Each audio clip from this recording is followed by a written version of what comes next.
It's May 12th, and these are the day's highlights with Alexei Pechi. In this episode, we'll talk about the following: the fiasco of Trump's ceasefire in Ukraine. Russia has resumed large-scale shelling of Ukraine, but the Kremlin is trying to shift the blame for the breakdown of the ceasefire onto Kyiv.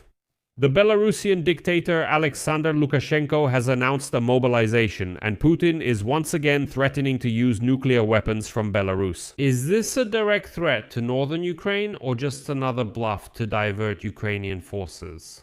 At the same time, today in the United States Congress, they really grilled the US Secretary of Defense Pete Hegseth.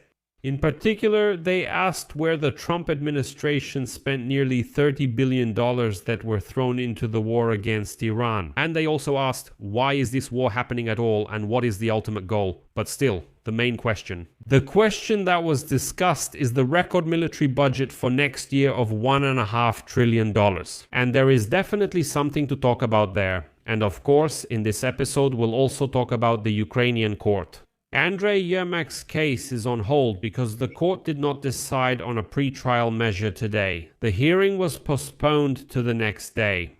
However, NABU has named 6 more individuals as suspects. Chernyshov, Mindish, and some other interesting figures have become suspects in this case. But President Zelensky was actually defended by the Specialized Anti-Corruption Prosecutor's Office. I'll explain exactly how. And we'll also discuss the shadow of a new pandemic. For now, these are of course only local outbreaks, but the word virus or Hantavirus is once again making the world shudder today. Because the World Health Organization has hinted that a major pandemic is most likely unavoidable. So we'll discuss all these topics together in this episode. My name is Alexei Pechi. Let's discuss these topics together. But before we start, please subscribe to this channel, give it a like, leave any comment below this episode, and subscribe to my Telegram channel Pechi News. The link to it is in the description of this video. There we post breaking news as it comes in. So let's go through everything step by step. Donald Trump's truce is officially over. Today, May 12 exactly at midnight Kyiv time, the ceasefire officially ended, which Donald Trump essentially imposed on Ukraine for the period from May 9 to May 11. Unfortunately, the consequences did not take long to appear.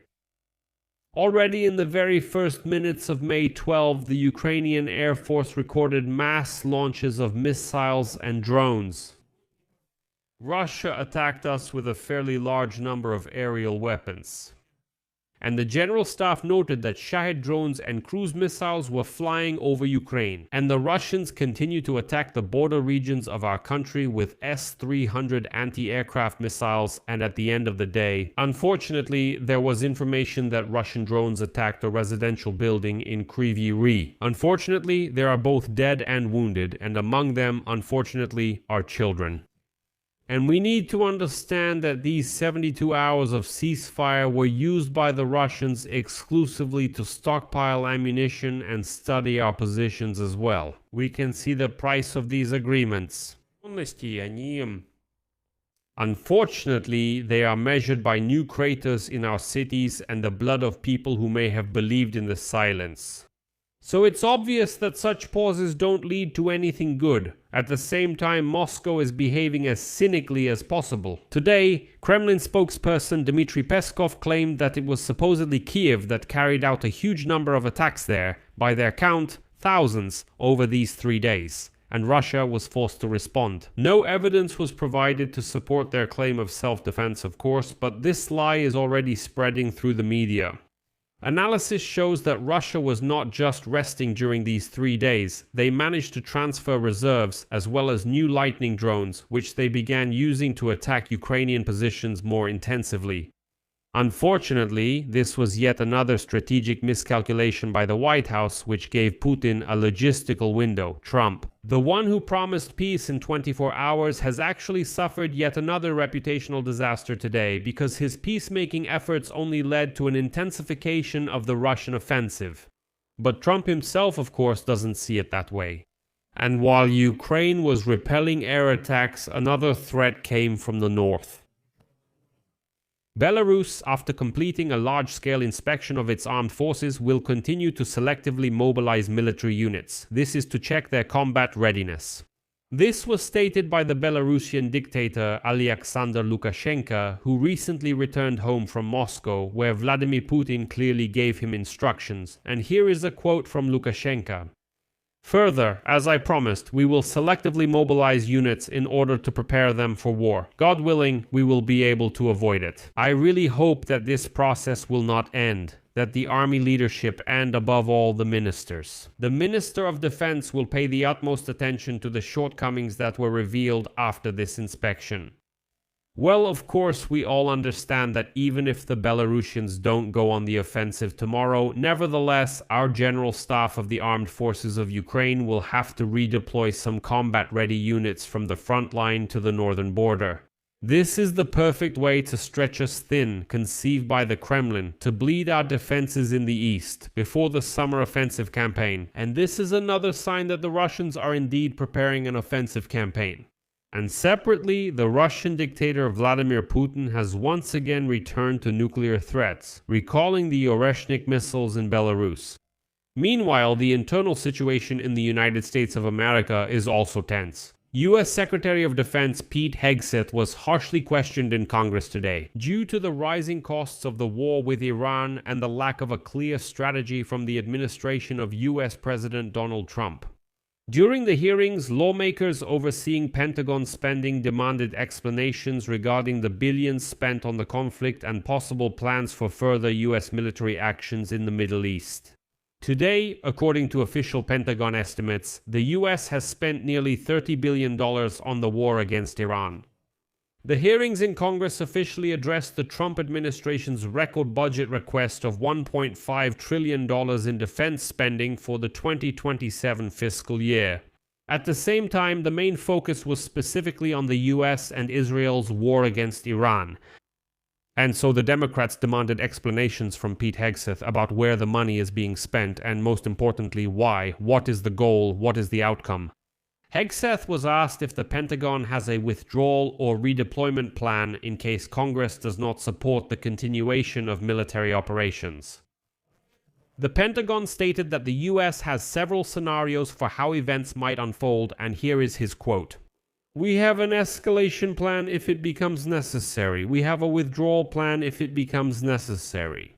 We have a plan for redeploying resources, but I won't disclose any details." The White House is suggesting Donald Trump has shortcomings. He is pleased with how the Iranian side is conducting negotiations to end the war, and now he is considering the possibility of resuming large-scale hostilities more seriously than in recent weeks. According to sources, Iran's latest response, which Donald Trump called completely unacceptable and foolish, made several White House officials doubt whether Tehran is ready to take a serious position in the negotiations. Sources add that there are different camps within the administration recommending different courses of action going forward. Some, particularly officials in the Pentagon, are of course advocating for a more aggressive approach to pressuring the Iranians in order to force them to come to the negotiating table. Well, including of course targeted strikes that would further weaken Tehran's position. Others, however, still insist on giving diplomacy a chance. And let me remind you that on Monday, Trump once again met with his national security team at the White House to discuss options for further action. And now, sources familiar with the course of the negotiations say that an important decision on how to proceed has not been made and is unlikely to be made before the president leaves for China. Let me remind you, Trump is leaving for China this Friday. At the same time, things are also unsettled on the domestic Ukrainian political front. Today, the High Anti-Corruption Court of Ukraine has, after all, postponed the hearing in the case of the former head of the Office of the President of Ukraine, Andrei Yermak. This is about the case involving the embezzlement and laundering of 460 million hryvnias.